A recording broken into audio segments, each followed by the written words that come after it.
Well, I don't believe a vaccine is available right now, and I do think it's important for our kids to go back to school, to safely return to school. But Ms. Hegar mentioned, made a false statement about my earlier remarks with regard to children getting. It's not clear what the role is if children get the virus, how and if they can spread it.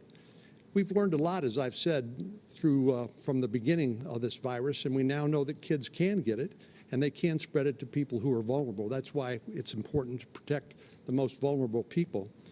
But Mike Morath, the Commissioner of Education, told me that there is 2 million school children in Texas currently going to in-classroom instruction out of 5 million students.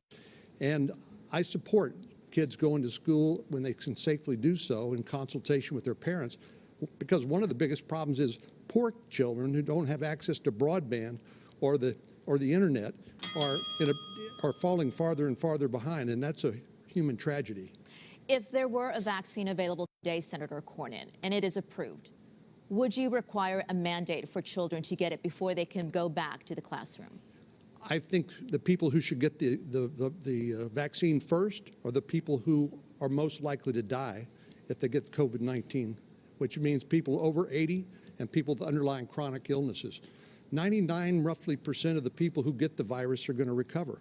Some of them will end up in the hospital, but children, by and large, tolerate the virus well and are not hospitalization is not part of the, does not result. So I think it would be important to start with the people who are at the greatest risk first.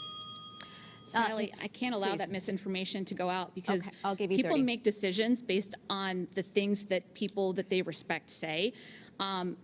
This absolutely does impact children, and they don't tolerate it well. We don't even know what the long-term implications are of this disease, but in March of this year, months before the statements, I mean, he's accusing me of making false statements, we saw in New York, I think it was 65 kids had inflammatory organ symptoms. I don't remember what the technical term of it was, but as a concerned parent, I was damn sure paying attention, and I'm very concerned about the impact of this disease on our children. Senator Cornyn, would you like to respond to that? I'll give you 30 seconds as well. Well, of course, we're all concerned, but we have to look at the priorities. I mean, that's the reason why I think local control is important when it comes to children going back to school.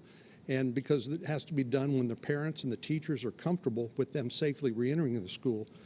But MJ mentioned local control. She said when Governor Abbott said that the Austin City Council shouldn't cut funding for the police, she said, well, what about local control?